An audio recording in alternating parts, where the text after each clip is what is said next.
It's Try Reg, the hardest working man on YouTube, Yes, sir. What's goody? back today with an album that I've been wanting to discuss. This group has been, to me, I feel like the group is top five of all time, in my opinion. Just for like um, the major impact they had on Latin rap, you know, and Latin hip hop, as well as Kid Frost.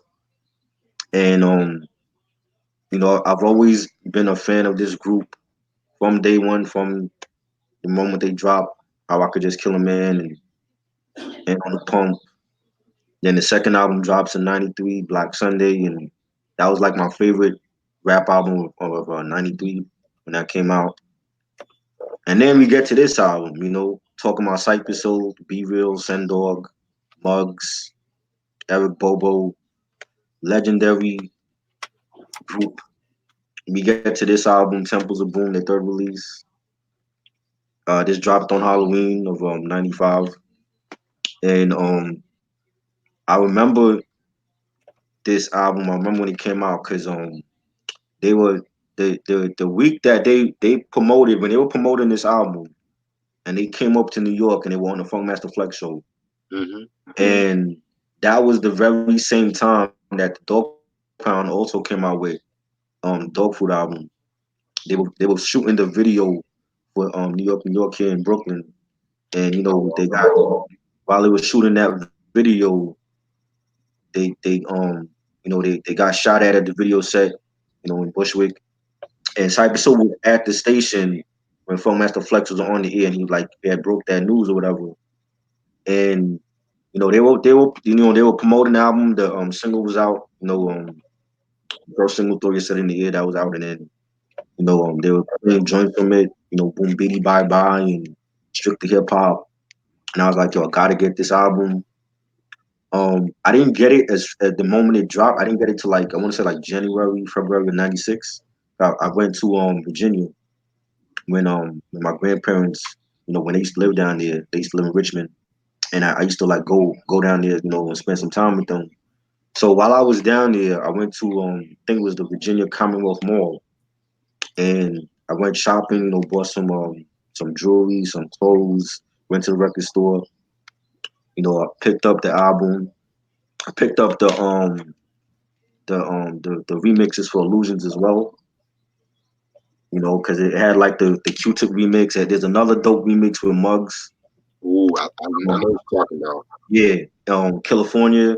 That's on here. All the instrumentals for that. So I picked both of them up the same day, and it's always been a great album to me. Like my favorites was always like the first two, but after listening to this album again, I think Temples of Boom might surpass both of them.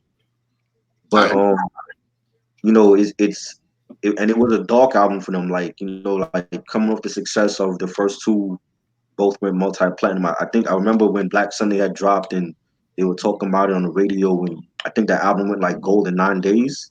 And mm-hmm. after the success of those, there was talk amongst the fans that they sold out. They got commercial.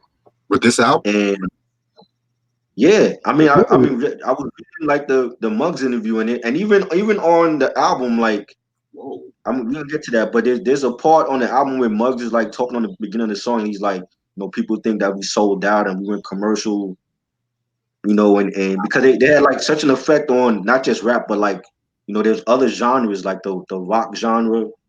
The rock heads were into them. They were on Lollapalooza tours. They did the Woodstock festival. Mm-hmm. So they had a huge impact on other genres, and vice versa. It was like they opened the door for hip hop heads to listen to other genres of music, and then what I'm saying. So they had like and being Latino, it was like we never had like a Latino rap group on that full scale like that, and they definitely had an impact on the sound, and people forget like when they came up with their first album, How Could I Just Kill a Man? That was filmed in Harlem. Like they did that and Hand on the Pump in New York, and they had like a big New York. They had like a boom bap sound in it, but they were from Cali. You know what I'm saying? And New York always embraced them, and I've always wanted to see them in concert. I could never.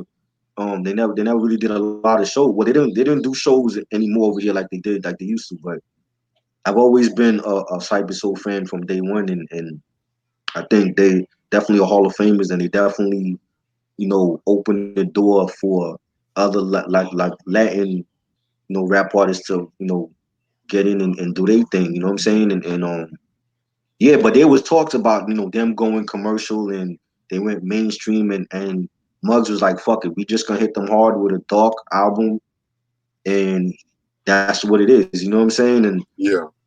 I love and I love it, and it's like even the album cover is dark, and probably their darkest album cover in their whole discography. Hmm. You know, and that was I think like their first three. I mean, there's not too many rap groups offhand that I can think of that like their first three releases were like classic. I mean, I would say EPMD, Outkast, Public Enemy. yeah, Public Enemy. Well, I see. I don't know because when you talk about Public Enemy, I don't hear nobody mention Yo Bum Rush the Show. It's always the It Takes a Nation of Millions, and then the Apocalypse, like Fear of a Black Planet. I think with Old Bum Rush the show, that's that's more like a favorite with like the early like 80s hip hop crowd and Right, shit like that. Because I would say like the contemporary hip hop crowd, they'll all of a sudden always mention It Takes a Nation right, and Fear for Black Planet, occasionally Apocalypse 91. But I would say like for the people who grew up with hip hop in the beginning, they say that Yo Bum right, Rush the show was kind of like a classic in its own right, in my opinion. Because right. I personally think the album's a classic because that's like Public Enemy in its raw and filtered form, in my Right. opinion. But And you know, Muggs went overseas and he was working with, he went to England and spent some time over there. He was working with an artist named Ingrid Schroeder mhm. and working on her album with Howie B. Right, And Howie B, he produced for U2 and Goldie. So while he was in England, just listening to groups like Portishead and Tricky, Massive Attack, they were at that time they were like running that whole that overseas with their music. So he was influenced by that, and then it was like we didn't even start the album yet, and that's where he got the energy and the ideas from. Just soaking in England and that music, and he came back and started work on the album, and he got the energy from that, and it just became a dark album. And he got the name Temples of Boom from the San Francisco Inquirer because that there was they had did a cover story on them, and it said Temples of Boom, and that's where he got the idea for the album cover, for the title, and he they were like the cover for the album was like anti everything, so they just ran with it, and um on the for the album, like he mentioned that there's 10 or 11 songs that was left off of the album that he's gonna release one day called the Lost Temples. At some point, he's gonna release it. You know, um, but where he got the title for the album, I looked online and like there's like an actual place that looks like the Temples of Boom on the album cover. It's in Cambodia. I can't really pronounce the names. Angkor or something.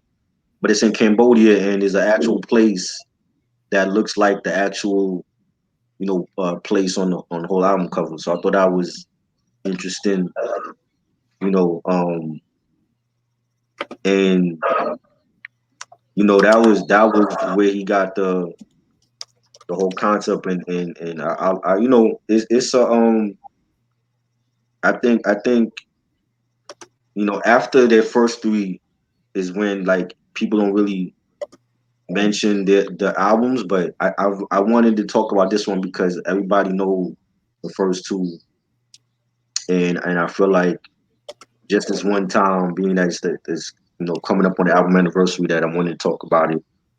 But like if I discuss any other Cypress Hill albums in the future, I want to talk about like the stuff after Temples of Boom. The full album and Till Death Do Us Part and all the other ones. Like the ones Stone Raiders, the other ones that people don't mention. Exactly. You know what I mean? So, cause I've always felt like Cypress Hill had a strong discography, and maybe I'm being biased because I do like them so much. So maybe I feel like their discography is strong. I don't really think they have a whack album. But I think a lot of their albums over the years got slept on. Like Stone Raiders and So Death Do Us Part. But I don't think they have like a whack album per se. You know what I'm saying? I just feel like a lot of this stuff got slept on or whatever. You I know, see. I see what you're saying. this is the actual place, the Temples of Boom place in Cambodia and shit. Oh, you word. know, Yeah. but and there's like some other like places around the world that has like some other like scenery that looks like the album cover as well. But I thought that was interesting. It looks haunted actually. But um, how did you get into this album? Like how what was how did you become like a Cypress Soul fan and all that? Well, how I became like a Cypress Hill fan really was I like that song How I Can Just Kill a Man off that first album, Right. which I feel like that's like my second favorite album from them and shit. Just Yeah. the raw basement sound with the Latin flavor, like fucking pigs, the funky feel one, so on, so on. But like the signature song, "Insane in the Brain," that was what everyone's favorite song was. And I think I heard Black Sunday a- after I heard this album and shit. Cause Right. something about this album, I think it was the album cover, just grabbed my attention. So I heard this fucking album, and I'm gonna say Right. my thoughts and stuff. So then I went back to Black Sunday, which I recently have done a review back, and I said when I first heard it, and it's just my honest opinion, I liked it, Mhm. but I felt like Right. the last couple of tracks, I don't know, it just weren't really like my favorites and shit. But then over the years, my opinion has Right. got better over the album. So that's Right. pretty much how I got into the episode. Oh yeah. That's dope, man. And like I just feel like they had their own lane. They didn't try to do what everybody else was doing. Right, And like to be like from the West Coast, they even like for the West Coast sound, it wasn't on no G Funk shit. They had their own sound and they just did their own thing and they collaborated with different artists and different genres and I just thought that was always dope. And I've always exactly. liked, and especially at that time, during the golden era, we had like everybody was different and had their own lane. It's not like how it is now, but I definitely feel like there some legends in the game. But we're gonna talk about the album. The album has the for the US has 15 songs. The Japan release called Smuggler's Blues. I don't have the Japan version though. Um and the bonus track also on this was Everybody Must and yeah, let's the first track, Spark Another Hour. Love that Oof, song. The way that starts off, there's like some Buddha chants and everything. And the Buddha for real. in the album credits was done by the Hameka Temple. That was the Buddha chants you hear like throughout the album. It was like a recurring theme and throughout the tracks and all that. And you had B Real starting off and he's saying once again the powers of the herb open up the mind, seek deep inside and tell me what you find. And you hear them coughing and then you know that's when the beat comes on. It's real melodic, real dope beat. I like the lyrics where it's, they talk about smoking. That's what they do. Right, And B really says up until the summer of '91 wasn't no motherfuckers talking about smoking blunts, which is true. Like Cyber Soul made a name and got successful off of just rapping about weed all the time. Hits from the bong and I want to get Sure. high. Right. You know what I mean? You know, Stone is the way of the walk, and they got famous off of that. And I used to even say, like, being a big Cypress Soul fan that I am, I used to say, don't anybody get tired of hearing them rap about getting high all the time? And they've made a career out of that. You know what I'm saying? Like, I just watched a YouTube video today where B Real opened up like his fifth cannabis store in LA. You know what I'm saying? So they've like made their money off of just talking about smoking weed, and something that they like to do. And I think before then I was doing that. They had some thug little blunt session songs, but they didn't make a career out of doing that.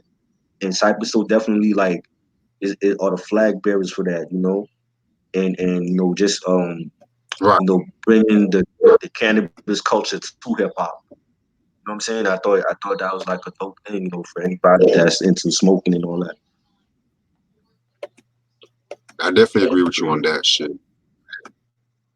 Right. Yeah. Wait, do you have any more thing more to say, or did you have anything more to say? Yo, try. I think his camera's fucked up, but yeah. My thoughts on Sparking of the Owl, man. That shit right there. That's like a very perfect opening when it comes to the fucking album and shit like that. That beat by Muggs. Whoo! Like I just definitely loved how that bass line was just creeping and shit like that. Yeah, man, very dope song, Sparking of the Owl. And I definitely have to agree with everything Tri said about how they started the trend of smoking blunts. Talking about smoking blunts in hip hop and shit because they really made a name for that, which led them to like get like a more of an alternative, which made them get like more of like an alternative audience and shit like that. So definitely agree with Try on that. So that's my thoughts on Sparking of the Owl.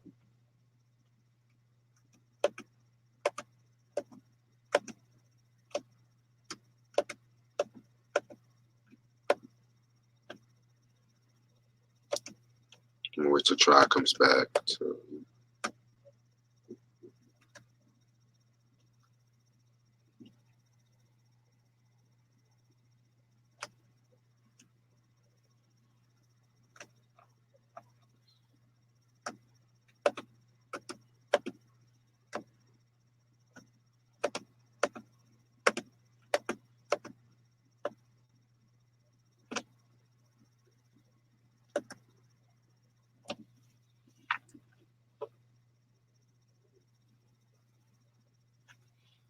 My bad. you good? My bad. Yeah. Just when I went off, I was about to say, what are your thoughts on Spark Another Hour? Yeah, I just said my thoughts, but I'm just gonna rephrase. I feel like it's definitely a perfect opening. I definitely love the Yes. fucking beat by Muggs and shit like that. Like that fucking Yeah. bass line alone, like woo.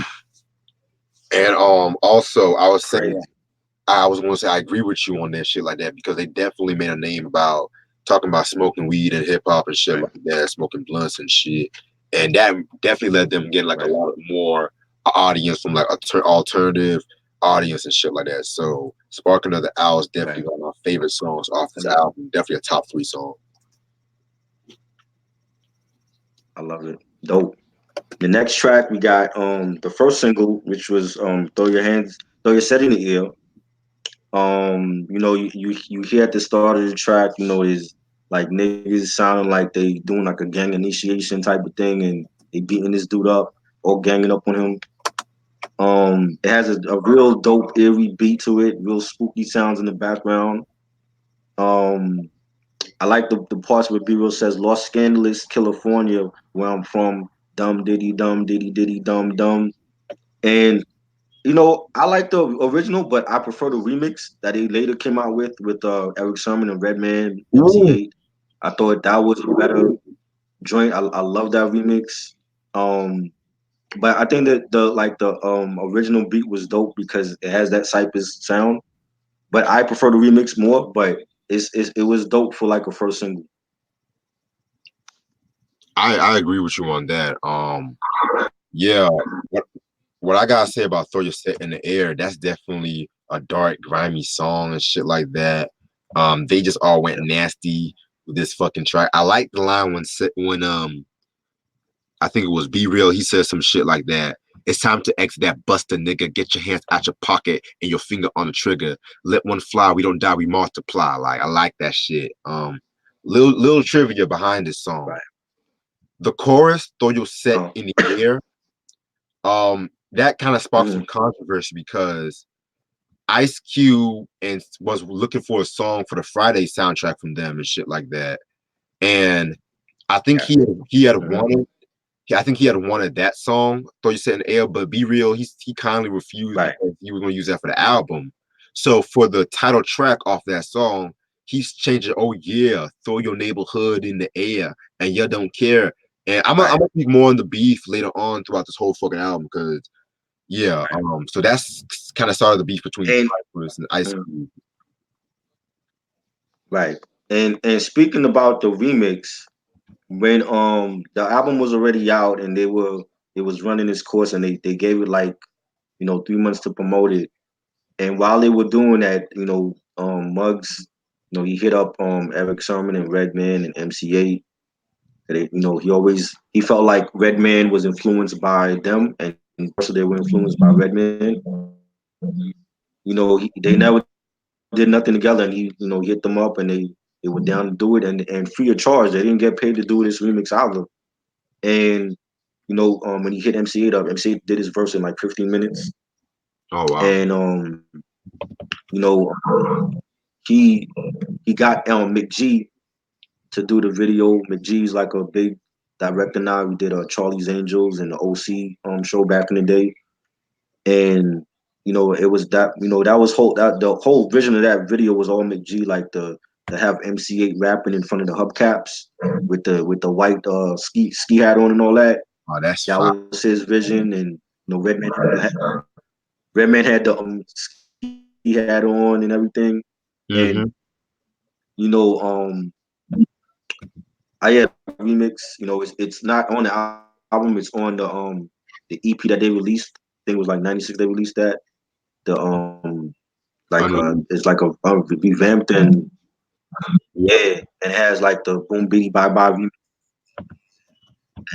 Throw your, they changed the title to Throw Your Hands in the Air because of Fact. the backlash or whatever. And it's on that's out of print, that EP or whatever. And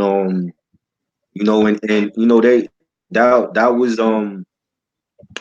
that was like the little story behind that remix video and all that. But yeah, talking about with the whole Ice Cube thing. We'll talk about that later. um this got Stone Raiders, you know, um the track starts off with the clip from The Exorcist. Is the part where Father Merrin is doing the exorcism on Reagan, and that's like that I forgot what part in the movie that is, but he's like already doing the exorcism on Reagan, and then you have like these spooky sounds in the background. It's a dope beat. I like the part where B Real says it's number one money maker money to take a few steps back. I'm on the climb to Jamaica. Dope joint. Love that track. And then later on, Stone Raiders became the album title one of their albums later on. I think it was like the fourth no the fifth album I think it was after the full album. Right. And that was a dope joint and definitely one of my favorites on the album. Stone Raiders, yeah, that's definitely a solid song and shit like that. Don't I Yeah. mean I don't like it as much as the first two, but Right. yeah, I definitely love the beat and shit like that. Right. Lyrically it was fucking dope. I feel like lyrically this is B Real's best album, in my opinion. Motherfucker just No spazzed doubt. on this fucking album. Oh yeah, for sure. Definitely. Especially when he got that Ice Cube. I definitely on that. I You know. agree. Definitely agree. The track, huh? I said I agree. Yeah. Track 4 we got Illusions, which was the second single. And um that this the story with that is, that they actually recorded for the album. And when Muggs B Real recorded his vocals, he loved it.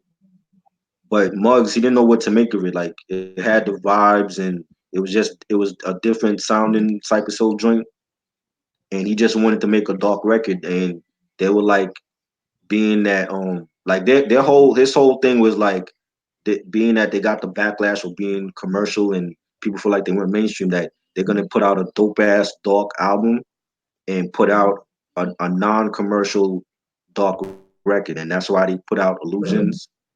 And I love it. I think, has like the Indian the Indian intro, being, but what's different on the album version, when before Illusions start, you have like the little interlude with like the Indian music being played, and then it goes Correct. into the song. But on the CD Maxi single, they don't have the intro. It just plays the song from the beginning. Oh, And I love it. It's like a real like melodic, tranquil type of song. The beat is dope, and the guitars, and it sounds like a xylophone being played. And I like the lines where Beagle says, "Some people tell me that I need help. Some people can fuck off and go to hell." He has those lines like, "I'm trying to find ways to cope, but I ain't fucking around with a gauge on the rope."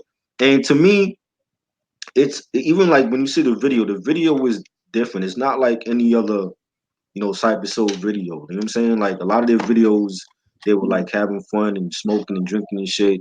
Had the low riders in their video, but it's a very different video. Like as for I haven't seen the video in years. From what I remember, it sounded like it looked like they would like talking about and some form of suicide in there. right. And you know, it was a different it was a different, like the video felt different, the song was different. Even then when they released it, I was like, this is Cypress Hill, you know what I mean? Like it was just like a different type of vibe from them. And I mean, I think when it comes to suicide is a serious thing. It's something that I had to personally deal with. I lost a homeboy last week to suicide. And I'm you sorry. know and yeah, you know what I mean. Like that was, this is a dude that I graduated with, from junior high, elementary school, from first grade to eighth grade. And just out of the blue, he took his life. And they had to have a closed casket for him. And I think that you know for any I never understood suicide. I never dealt with it personally, except for like dealing with family members and friends that dealt with it. I don't understand it. It's not something that I ever thought in my head to do. I feel like for the amount of um for the amount of energy that people take to make a noose and then jump on a chair and put your neck through that noose and kill yourself. I feel like that same energy you could take and get help at a clinic, or talk to somebody about it, a I friend or agree. or a family. And you know what I mean? Like I don't know. Like I just feel like that's something that has to be. I feel like the '90s, especially like under groups like Nirvana, like Nine Inch Nails, and I feel like they pushed that out there, like those images and the videos. Like I feel like they were almost glorifying suicide. And we had we have the teen suicide rate has always been high. But I feel like you know like the labels have a part in that as well. I feel like pushing those images out there, and you have like a 13 or 14-year-old that might be going through something at home, or might be going through something at school. I don't feel like that's the images they need to see.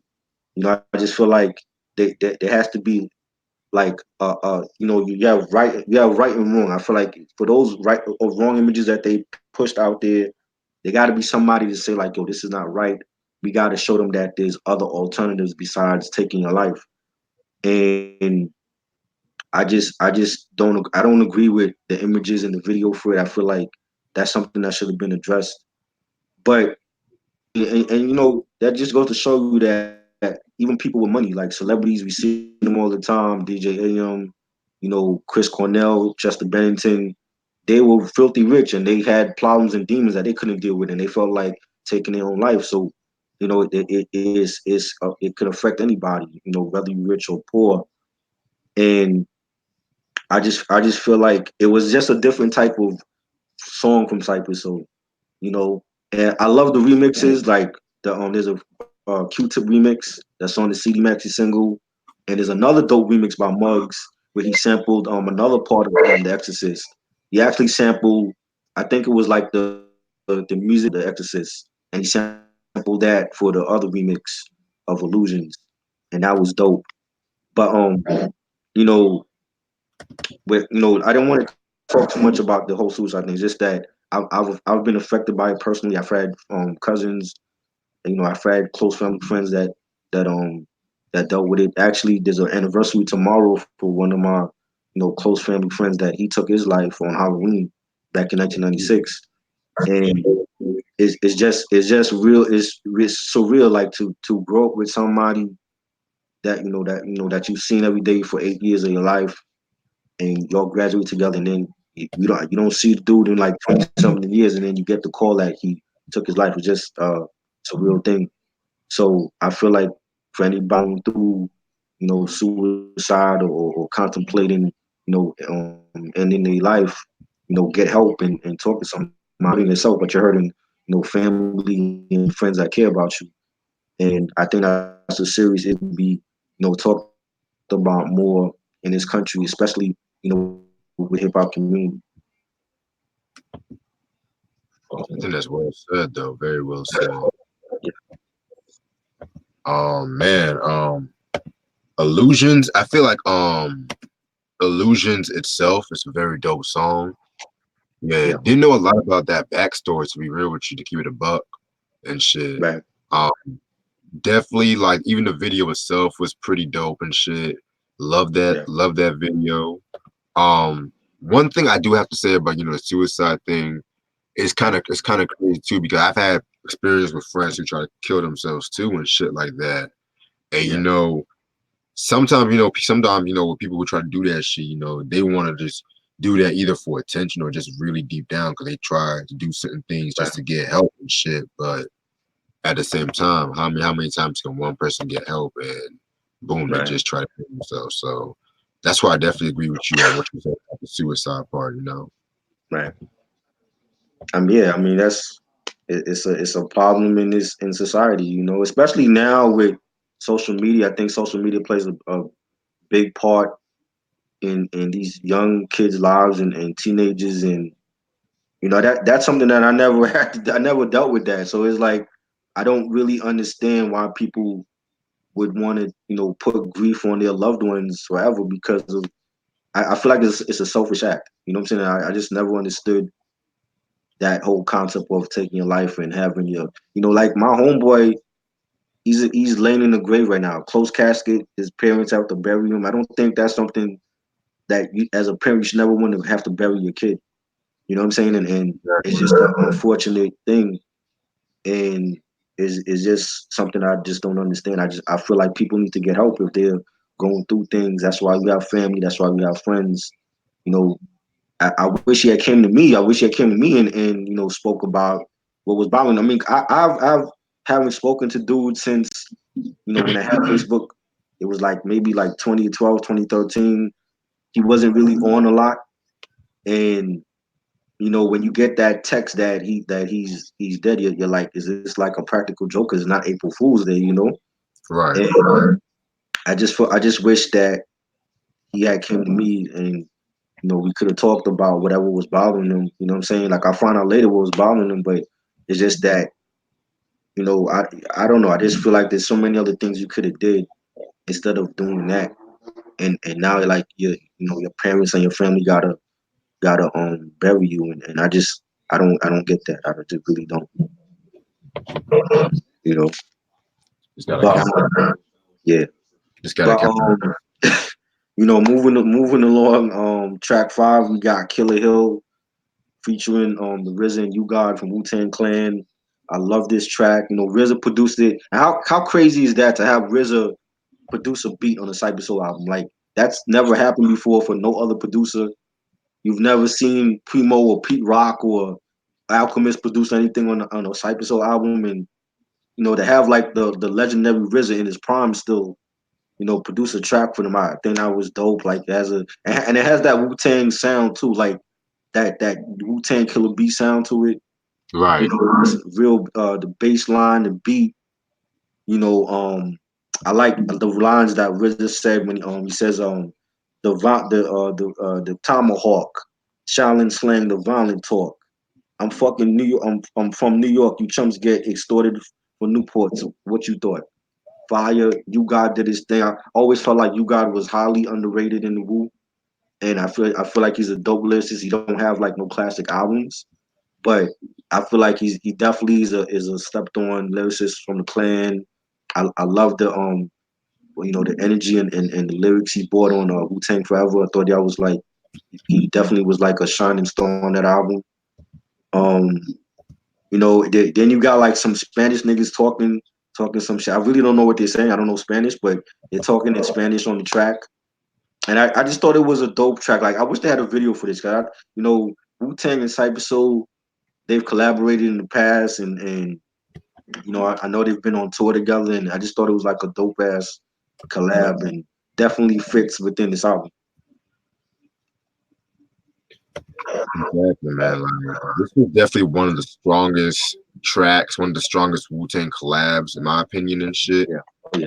Yeah, very very surprised that you guys was in this shit. Because when you think about Wu Tang collab, people want to talk about Raekwon and Ghostface on SWV's Anything, or the remix that Dog Pound did. I mean, not Jodeci did with Wu Tang. I think it Right. was the Freaking You remix with Raekwon and Ghost as well.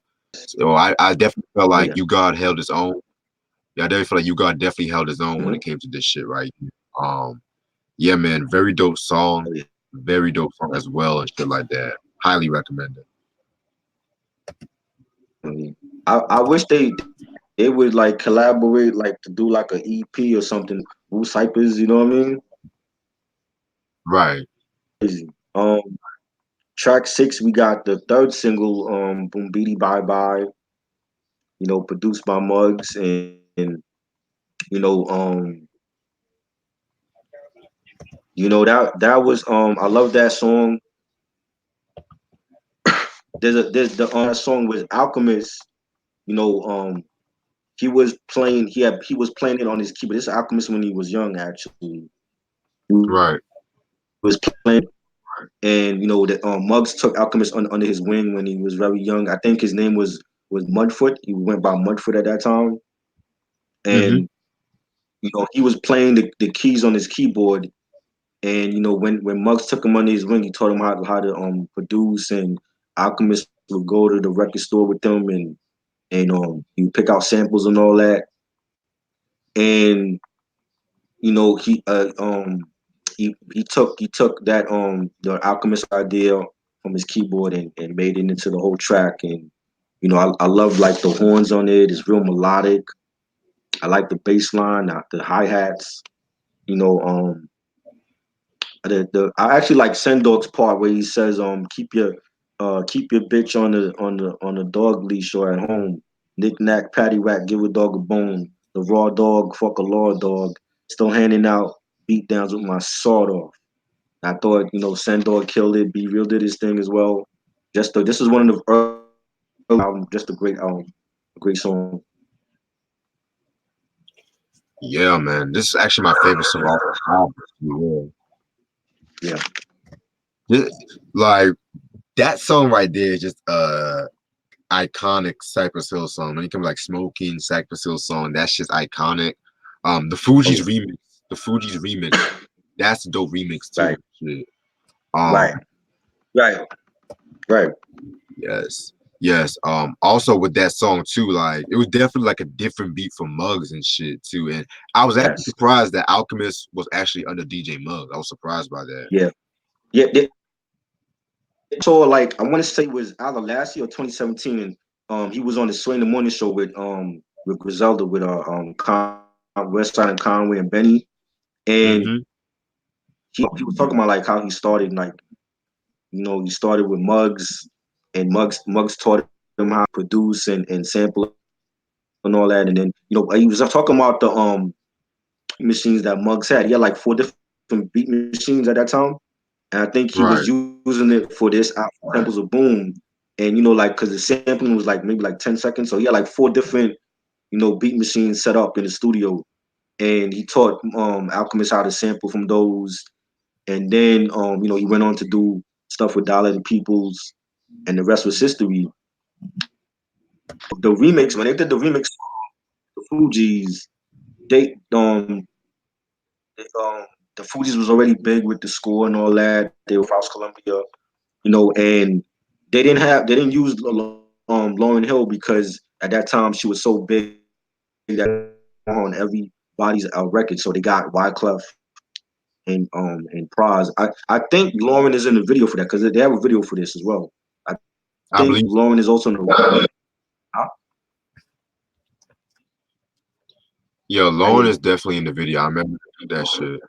Yeah, yeah, and that was the story behind it. They didn't want to have Lauren Lauren on the song, whatever. So they get him Wyclef and Praz or whatever, and you know um Wyclef came to the studio in LA and he did the remix and Jerry Wonder was helping him with the track as well, and they never did anything after that, but Cypress always looked at the Fugees like they were cool peoples and all that. So that's the story behind that song. Yes. Love Cypress that. is That's one of also my very favorite. that's Mhm. what's up. That's what's up. Cypress, they were Yeah. also cool with the Beastie Boys too and shit. Right. Right. Definitely. Yeah. Because you ever heard the So What You Want Yeah. with No. like the Soul Assassin remix? Yes. You said Fire. what? No, Oh I was yeah. about to mention that. I'm like, I know Muggs did that remix for Beasties. You know. That's what's up. Um. Now we get to track 7. No West for the Wicked. Oh boy. Oh boy. Whew. O'Shea Jackson. You got your ass handed this track, buddy. You know. Damn dope boy. Like you had said, poor Doughboy. Like you had said, that all started with the Friday track, and they had a joint that lighted up, smoke it up, Hmm. and he wanted that. What they was gonna hand in that for the Friday soundtrack, but while they were working on this album, they played him throw your guns in the air, and he wanted that instead. And Bugs was like, nah, we using this for the first single for our new album, and 2 or 3 weeks later, they driving, they hear a new song from Cube, the Friday joint he released, and they hear some things in the song that sound similar to what they were saying on Temples of Boom, and that's when the whole beef started. And then Muggs is like he's a fucking cocksucker or whatever, and B Real was like fuck you, and he was pissed. And that's when he went in and he did No Rest for the Wicked. And the reaction was, when he did the West Side Connection album, classic first album, Bow Down, and he did this song to them. And the thing about that is, Muggs was cool with DJ and Dub C and Coolio from the Man Circle. So he was like, they were all homies. They were all doing demos at his house. Like he had one bad demos, and in the next room they were working on their low profile demos. and he was like, you know, he said it was time for Connection to do the diss song against Cypress. Dub C didn't want no part of it because he was like, no, those are my boys. Not jumping on that track with you. But Mac 10 jumped in because he didn't know them niggas like that. So he was riding for Cube and he had his back and started the whole thing. Um, they it got to the point where West Side Connection would be being played at Power Jam and the Mexicans were throwing bottles at them and shit. It was real Facts. racial tension at that time. And, I remember when they played the both songs on Stretch of My Beetle because that was a big thing and that was all of that was going on with the whole East Coast West Coast beef. So, we had the whole coastal beef going on and then there was niggas on the same coast beefing with each other. So I remember when Stretch of My Beetle played those two songs that night and they played the West Side joint first and then they played when Cypress did a rebuttal and they used the same beat and it was the Cube Killer joint and um it was like they went hard on them, man. Like what I'm saying, I've never heard be real pissed off like that in a long time and they played that night the Ice Cube Killer joint like the beat for that or whatever that should have been on it was made after the album was already out and it was the whole beef between Cube and Cypress, Cube Jack and Cypress shit and all that. That was on the beef DVD. I used to have that. I gotta get it again. But the whole You should story have. about that was on the beef DVD. Huh? Oh, yeah. The first two beefs, man. Yeah, definitely. Those were some great DVD. Definitely need to bring that back. But I agree. they documented that I think it was part two that they talked about it on. I can't remember, but I Yeah, remember seeing it on. Yeah, I remember seeing it on and you had like there's somebody that was cool with Be Real and Cypress. They had stole Cube's chain, the West Side chain or whatever that he used to rock, and they took a picture of it and Be Real had it and he was showing it to everybody. And you know, um, they end up squashing the beef or whatever, and they because they got old now, they end up squashing the beef, but Sendog never got to say his piece about it. And Sendog like he saw Cube somewhere in public. He let him have it, and he let him know what he everything that went on. Everything is you like bygones be bygones. They end up touring with Cube again and everything. But at that time, Muggs even said like it would have been dope. Looking back at that now, instead of like both of them going at it, he would have liked to have done like a solo album together. I thought I would have been dope. Like the Predator and Black Sunday, like '94. right. You have like a Hmm. his tracks and all the production done by Muggs. That would have been a great album. And they could have went on and toured with that album and everything. And that was a missed opportunity. But definitely like the song. I think it has like a dope the pianos and Muggs, and then you got some guy on saying, you bitch ass nigga, you Peter Pie ass nigga, stand on your own 2 feet, and they Be Real got at him and he said, talk about easy, correct yourself. Q better sit back and check yourself. And he took shot. He mentioned it all in this. I think that was just so clever of Be Real.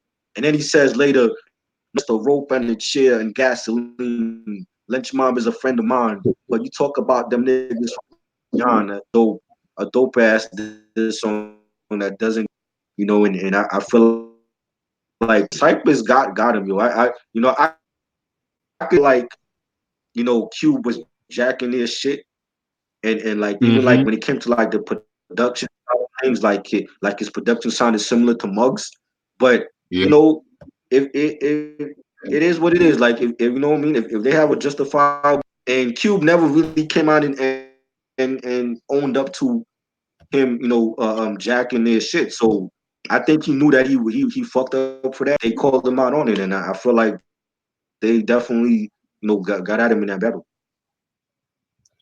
Yeah, man, man. You took like a lot of words out of my mouth because I definitely feel like this is a very when it comes to the Cypress Hill versus Ice Cube slash West Side Connection beef, which is a beef I'll talk about in the future. That beef has Right, got to be like one of my favorite beefs and shit because yes, Cube was wrong for doing what he did. Let's be real, he did right, what he did and shit because if you right. remember that song Wicked, he actually Yeah, took the King Sun song because King Sun had a song called Wicked, something right, like that. And he admitted right, he took it. He like, fuck it. I took it. What fuck it. But I definitely feel like No Rest for the Wicked, definitely a dope and a brutal diss track and shit. I love the line yeah, when he says, Doughboy rolling down the hill cause it's so steep. Jackson, let me figure out the name. Jack, cause you be stealing other niggas' game. I like the right, line where he says, natural born bullshitter. Let me hit you with a dose of reality. When I get with you, your homie came knocking. He had to change my suit. You put a pipe on your cover, even though you don't smoke Buddha. Cause that was true too. Cause around that time, I think he was affiliated with like the Nation of Islam and shit right, like right, that. And right, I think Common even said the same shit when he released the bitch in you and shit like that. Which, in my opinion, the best Cube diss track. right, In my opinion. And right, again, that's another beef I'll talk about too. But yeah, man. And let's be real. right. Even Ice And Cube and Westside, I was gonna say even Ice Cube and Westside Connection, they came out strong in the Bow Down album and shit with the Cross them out and put an AK song and shit like that. right, They Keep It Ill too. That was a dope diss track. So even though Ice Cube did wrong, I feel right. like they both pulled out the guns, but I feel like Cypress Hill came out the victory, no doubt, with this one. Oh yeah. And to the point where, you know, like people like they would like be real guy got a gun, and people would call up to the radio station talking shit, and people, grabbed his gun and went down to the radio station looking for Cube. That's how he did Oh it got. And you know, when it happened, everybody was like, yo, he took your shit. Like, Cam called them, the torture yeah, chamber, called, like, from the lynch mob hit them up. It got that real in the streets where, some could have been not only Pac getting killed, but over this shit, and it was just crazy, and I'm glad it didn't farther than just the wax. So that's how it should be, you know. But definitely, I think that's a battle for the ages that people don't really mention, and I think it got overshadowed because of the whole East Coast West Coast thing as well. But that was definitely a dope battle. I agree. Track 8, we got Make a Move, and that starts off with a clip from Pulp Fiction. You hear Samuel Jackson talking, and I thought that was a dope beat. It had a sinister melody. I like the lines where B Real says it's the undisputed Cypress family kicking up dust. Can you handle us gradually? Growing inside your mind like a tumor, spreading in your head like a rumor. And I thought that was dope. Another dope track by them has that vintage Cypress sound to it, like from the first two albums. Definitely a solid cut. Yeah, man, I definitely agree with you on that shit. Make a Move. That's definitely a very strong track. Um, Nice usage of the Pulp Fiction sample because I know you dislike that movie, but that movie is a fucking I don't dislike it. masterpiece. You know what it is? I What's like up? I've never seen Pulp Fiction. You know what's crazy? I had the movie poster for years. Like, because my cousin, my cousin had a cousin that came to visit, and he ended up buying it, but he forgot to take it back on, so he let me have it or whatever. But the thing is, like, I've never seen Pulp Fiction. Like, I've always heard about it, and Oh. I'm gonna tell you that being that I'm a big movie head, I always like to check out movies that I haven't seen that there was like a lot of hype around and people loved it. So Mm-hmm. like I checked out like Forrest Gump. I never seen that. Check that out, and Pulp Fiction and movies like that. But it's not one of my favorite Tarantino films. Like when it comes to like Tarantino, I love From Dusk Till Dawn and Jackie Brown Oof. and even in Glorious Bastards. I know people that got mixed reviews. I thought that was a good. It was a good Brad Pitt film. Not one of his best, but I think he did his thing in there. Right. But you know, it's not whack. I just feel like I just not. I didn't really. It's not like on my list of like great Tarantino films. You know what I'm saying? That's what I made. It's not like. But I came in late on it. Like I feel like if I had like checked out that movie when it came out, I probably would have felt different about it. I But feel being that it's been so many years, it's like I looked at it. I'm like, but what's really so great about the film? I'm like, I think if anything, all I kept hearing about was the rape scene. I'm like, is that the whole movie, or like, you know what I mean? So I Tr- never understood. I see your point because when I feel like with that movie, and I'm gonna talk about the Yeah, more about the song and shit. I yeah, feel like with that movie and shit, Quentin Tarantino always likes to have like that one shock value scene in his fucking movies and shit. And I right, feel like with that rape scene and shit, everybody was talking right, about that because they ain't never seen those shit before. But me personally, my favorite scene was always the one with Travolta and Jackson, in my opinion. So right. that's what Yeah, they had great chemistry together. You know what I'm saying? But I mean, I don't know. It was cool. It's just not one of my favorite Tarantino films. I feel you on that. Cause when it comes to Quentin Tarantino, I think my favorite movies are Pulp Fiction, Jackie Yeah, Brown, and Django. yeah. Django was good too. Yeah, Yes. yeah. But back to Make a Move and shit. There was this one line that I did like and shit like that where he said some shit like, "Whoops, there goes another body on the ground. Watch out for G Hound. It's an undisputed Cypress family. Kicking up dust. Can you handle us gradually?" Like I said, Yes. Be Real was just going in on this fucking album and shit. Like my nigga. Oh yeah, definitely. He did his thing on that, man. Definitely vintage Cypress on that. Right. A great solid track. Um, we got a track 9, California. This was the B side to Illusions. Love this track. Dope beat, the hi hats. It has like an offbeat piano. Mm-hmm. Real dark. I love it. I like the chorus. With B Real saying, who can I choose to get my hustle on in the alleyway, coming up all night long. Fuck working at Mick D's. I'm rolling with the OZs and the QPs, puffing on trees. Who can I trust? Not that shady motherfucker in the city that's scandalous. Fire. Just a dope track. I wish they had made a video for this because this was like one of my favorites as well on this album. And there's a movie called California starring Brad Pitt Right. and what's her name? Julia forgot to show your name. Forgot the other chick name. I know Brad Pitt is in it and he played like a real sleazeball in the film and yeah, that I think that movie came out the same year as this album as well. But yeah, this was a dope song. Yeah, man. Fucking California. Very dark, grimy shit right there and stuff. Oh yeah, Again, Mugs on the beats around this time. Like yes, shit. Like very dope beat from Mugs and stuff like that. Yeah, man. Like definitely what I got from this song is that what I got me personally that California is not always sunshine, palm trees, and shit like that. They're just telling them where they come right, from and stuff. So I definitely feel this right. song on the level. Because when I first heard this album, I kind of skipped over this track, but now re-listening to it now, I like the album a bit more and shit. This song a bit Oh more. yeah, definitely. Um, yeah, that was California. Track 10, we got Funk Freakers.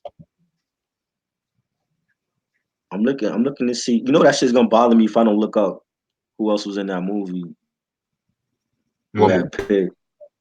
I forgot the chick name though. Damn, I can't find it right now. But yeah, track 10, Funk Freakers. Yeah, again, once again, you have like the Buddha music being played at the start of the track. Then the track comes on, a real dope beat, real dark, atmospheric. I like the scratches by Muggs. It sounds like there's like whales. It sounds like a bunch of whales in the background. That's what I got from it. This track reminded me of like the Fugees track for how many mics on off of the Score album. Ooh, That yeah. that they actually used whale sounds in the back of that song as well. So when listening to this song, it was like, damn, like that sound like some whales in the background. And I like the lines where B Real says, "You better sit back and let the track flow like smoke in your lungs from puffing on the endo." Real dope song. Definitely one of my favorites on the album as well. Solid cut.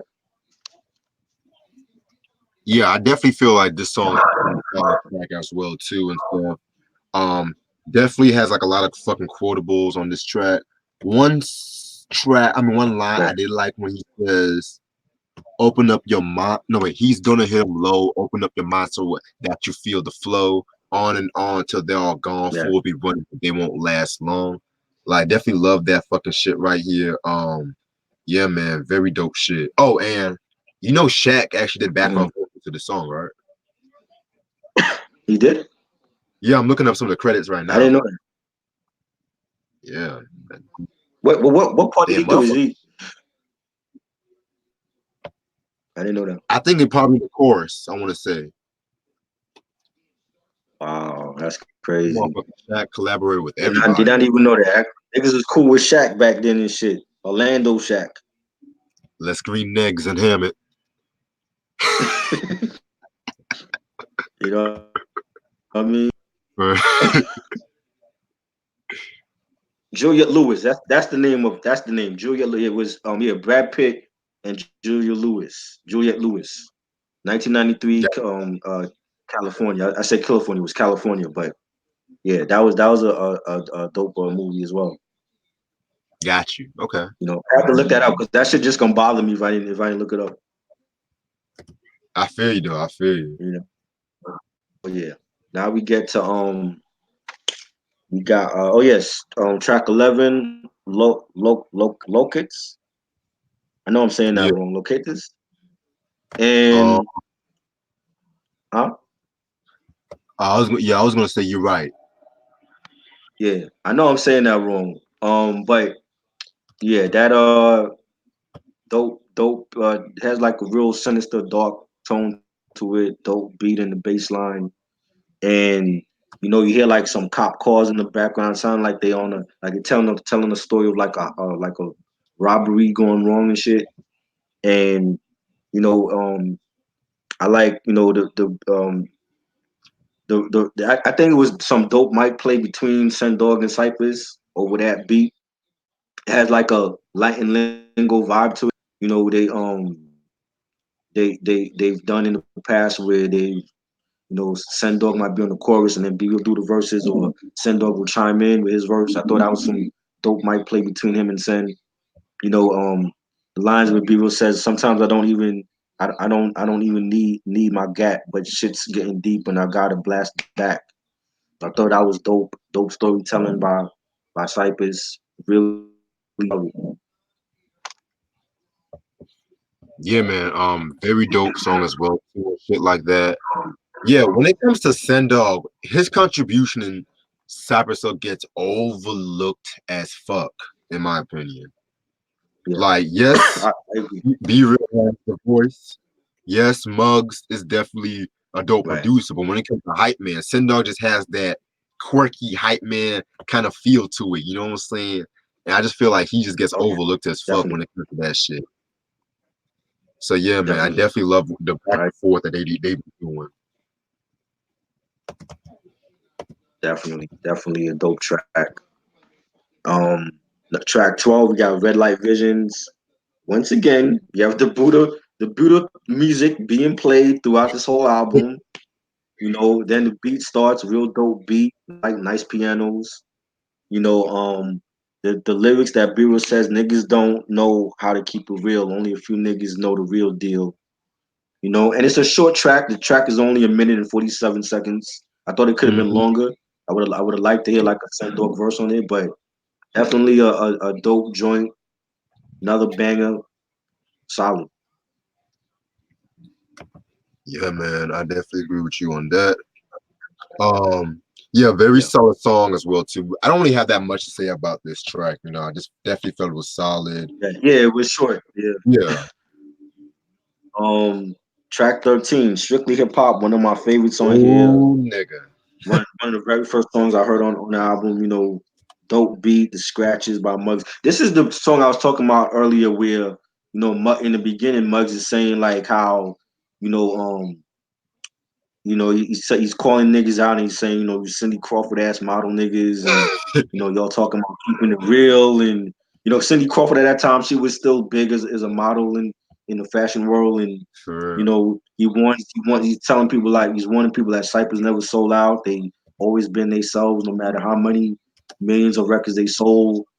And that was the whole reason why he wanted to do this dark album. They wanted to do that to go against the grain and not feed into that whole we went mainstream and all that shit. And I thought it was dope, and you know uh I didn't write anything for this. I thought I did. I didn't write nothing for this, but I thought it was a dope song. And Be Real actually says I did write something. Commercializing fucking sellout niggas. This is hip hop, not fashion. To get the hell out. And that's just them going back at the naysayers and the haters and people saying how they went commercial, and they sold all these millions of albums with Black Sunday and with the first album, and they said, fuck it, we gonna make a dark album and y'all still gonna love it. And that's just what it was. And it went like so many. I forgot how many times it went platinum, and triple, quadruple platinum. And that was their whole thing. Like, it's a very dark, probably their darkest album ever. I agree. Yep. Yeah, this is possibly my second favorite song off the album. Man, when it Yeah. comes to fucking beats or lyricism, this is definitely probably the most perfect song off this album, in my opinion. Like, Oh yeah. I never really expected, like, a lot of people saying that, Cypress were selling out and shit, sellouts and shit when it came to this fucking album and shit. But hey, man, you learn things Right. new every day and shit. Yeah, very dope song. I like the line where he says, "Zippity doo dah, I smoke weed and I got brain damage, but I don't give a fuck because y'all still manage to represent to the fullest. No pop singles and no acting foolish." Like, very dope shit right here. Yeah, man. Like, cause Cypress Right. Hill, they're not really like one of those groups that they'll go commercial and shit. Like, yeah, they had a few like phases where quality wise they wouldn't drop like the best music, but they were always themselves and shit. That's one thing Right. I respect about Cypress Hill and shit. But I mean, a lot of artists. I feel like for rap than any other genre, like it's almost like a curse. It's like if it's like a gift and a curse. Like if you go platinum, then you're selling out, or you come too commercial. I mean, no, Della addressed that on the Balloon Mindset album, and it might blow up, but it won't go pop. That was like their whole answer to like the fans and shit on that album. And that I feel like within hip hop is it's almost like a bad thing of like what's really the agenda as an artist when you get on? Are you trying to be successful, or are you just trying to put out music? You know what I'm saying? And Right. like I've always questioned that. Like, I think I don't see nothing wrong with somebody being successful in music and going multi-platinum and being big. I mean, I thought that was like the American dream for everybody. You know what I'm saying? Mm-hmm. So I think the bad part about it is, I mean, like when you think of like mainstream and commercial, I think of like Hammer and Vanilla Ice. You don't want to be oversaturated where you got your own Saturday morning cartoon Oh, and your own series and shit like that. You know what I mean? But I never looked at Cypress like that. I never looked at, oh well, they went mainstream or commercial because they sold millions of albums. I mean, they don't. Why they don't do that in rock? They don't do that with rock. They don't do that with country music. Why is it our genre when a rapper blows up? Oh, he's mainstream now, or he's sold out. I don't get that. motherfuckers. Yeah, with hip hop and shit, hit with hip hop, people just want to keep it to ourselves because it was just made by us and shit. Right, But at the same right, time, you have those motherfuckers that they'll definitely do a lot of shit. Just they'll say like, let's take Kanye for example and shit like that. right. All this shit Mhm. talking about, we talk all the shit he's talking about. Jesus walks and shit like that. Then he's gonna say some shit like slavery is a choice and shit. Oh Lord. Yeah, that's what I would say like a sellout is and shit. As Right. somebody like Hammer, yes, Hammer's Mhm. not really like one of my favorite rappers, and he did do Right. some moves that were questionable. But one thing I can always say about Hammer, and this is one thing that made me respect Mhm. him, was like when Right. everybody was sampling James Brown and all that shit, he actually had respect for Mhm. James Brown by bringing him on stage and shit too. Why? Right. Yeah, That's so good. and then he always gave respect to James Brown too, and he was very hard working with his shit. That's one thing I'll Right. give him the slide. Whereas someone like Vanilla Ice lied about their fucking past, saying he was a gangster and all that shit. But that's Oh another yeah. story for a different day. Oh yeah. You know. But I mean, this was basically Cypress' answer to all of that commercial talk. So I definitely feel like they did a thing. Track 14, we get to Let It Rain, hard track, hard beat, sinister melody. It sounded like some wolves are howling in the background. You know, I like the lines with and they also took another shot at Cube on this. Oh, really? Be real, yes. Be real says, now we can roll to the east side of town, and I'm looking for a fat boy and lighter shade of brown. So I Oh, don't know if they had beef with lighter shade of brown, but it sounded like they took a shot at them. yeah. That sounds more like a lot of shit around this than a Q. But Who's the fat boy? Because I don't remember a fat boy and lighter shade of brown. I have to look back. I'm not the biggest fan of them like that. I don't listen to them like that Right. though. But I'll see. I'll look more into that line. I'll let you know. Okay. And I thought it was like a hard track, dope beat by Muggs, definitely a bang. Yeah. Let It Rain, definitely a very solid track. Very dope beat by Monks as well, like you said, and shit like that. Yeah, very solid track. Don't really have no bad things to say. The last track we get to Everybody Must Get Stoned. Um, Definitely a great song. One of my favorites as well on this album. Um, this song now they were Muggs was going to redo a Bob Dylan song, Yep, and you know he went in with a New Orleans band to recreate that track, and when he B Real wasn't feeling it or whatever, so because they wanted Muggs wanted B Real to sound like Bob Dylan on the song or whatever, yep, and Columbia Records was excited about the idea and the beat or whatever, but they end up doing another version and you know the it was a bonus track for the album. It wasn't like on the track list or whatever because they wanted Columbia Records wanted them to do something for like the imported release or whatever. I yep, always yeah. loved it. I always thought it was a dope, great way to huh? I I agree hear you. with you. I heard about that too. Yeah, I heard about I that too. always it, it's real melodic. I like the horns on it, the dope beat, the scratches by Muggs. The part where Beaver says, "Peace to them niggas in the Buddha spots, slanging fat bags of weed and running from the cops." And you got Sendog on the chorus. Everybody must get stoned. Everybody must get stoned. Love that shit. Great way to end the album. That's a solid track. if they released that as a single, it would have great did great. I love it. Yeah, definitely a dope track right here. Yeah, this is the bonus track off the album, and a nice way to end off the album and stuff like that. A very Yes. near, a very possibly a near perfect album, in my opinion. Oh yeah. So I yeah, love it. no bad I things. think I think this and on the Japan release, there's another bonus track called Smuggler's Blues. It's only on the Japan release. Right. Um, I love the album. I think it's a classic. I love all Cypress Hill albums, but that's just because I'm a diehard Cypress Hill fan. But I think like their first three are classics.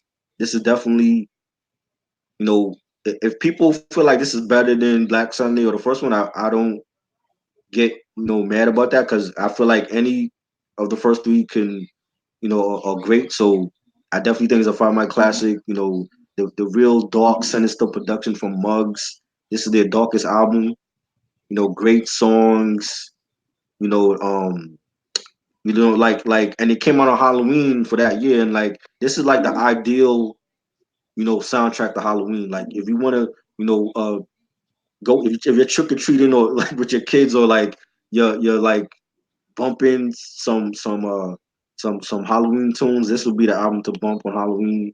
It has, and they even sampled, Halloween flicks. The Exorcist. They sampled and shit.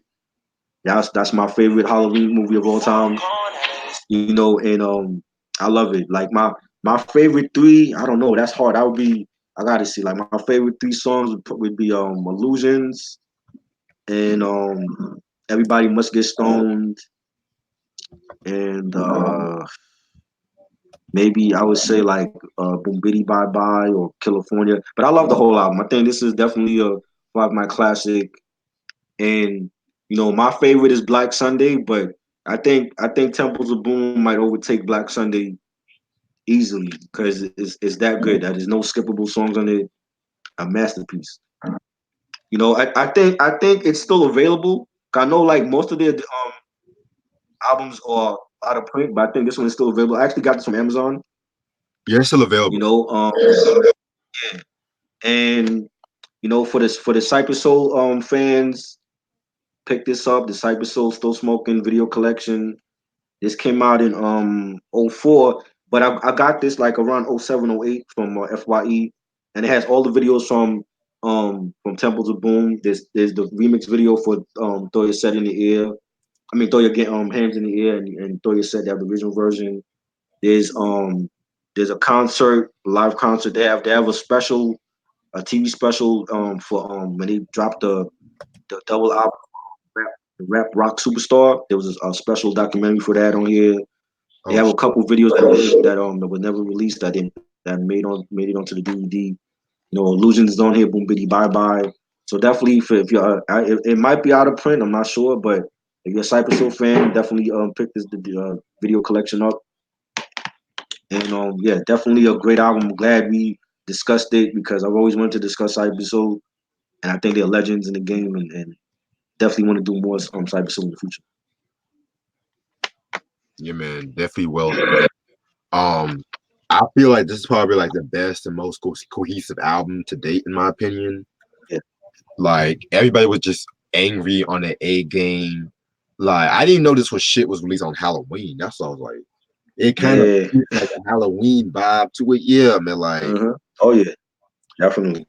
man, like even like the songs where I just it was solid. I don't have any bad things to say about this album. Like Right. this is the perfect weed out marijuana album, fucked up album, Yes. and shit like that. If you don't smoke marijuana, Oh that's yeah. all good and shit. But huh? Definitely. No, I'm definitely agree with what you're saying. Yes. Yeah. I'll possibly give this album damn. You know what? I'll probably give this a 5 out of 5. Fuck it. Yeah. No, Yeah, that is it's that great, man. Like I like just playing it over again. I'm like, oh shit, this album is classic, man. I forgot how dope it was. exactly, man. Like Cypress Hill. But yeah, definitely. And it's about time. They've been in the game for over 25 years. Come on, Rock and Roll Hall of Fame. It's about time they get inducted. It's only right. Don't wait till one of them drop dead. You know, No, they deserve it, man. You know what I mean? no, I can't think of like I said, like there's not too many groups where their first three releases were classic, and I feel like Cypress Soul is one of those very few groups. mm, You know, yeah, I agree. I definitely agree with you on that. I definitely agree with you. But you know, the Rock and Roll yeah, Hall of Fame, they want to give it. They want to wait till everyone either they want to wait till either somebody dies or they're gonna mhm, wait till they get like 20 nominations and shit like that. right, Man, right. fuck the Hall of Fame, man. I don't give a fuck. Man, Shit. crazy shit, man. But yeah, this was a dope review, man. I fucking love this shit. Yes, yes, definitely. Um, oh yeah, I got some shit planned for November. Definitely got there's a lot of dope albums to discuss in November and shit. This was a great month. I'm glad that you were able to join me for these. I had a lot of fun doing this for like the whole month of October. Definitely appreciate it. No You problem. know, No problem. we doing the doors on Friday, right? Yeah, we're going to the doors Friday at 6:30. Okay, cool. I'm down for that. Definitely, Yes. definitely down for Bro. that. Dope review as always, my nigga. All right, man. Thanks, man. Appreciate it. Shout out to everybody supporting the channel. Keep liking it, subscribing. Check y'all later, man. All right. Peace. Peace. Happy Halloween. Peace.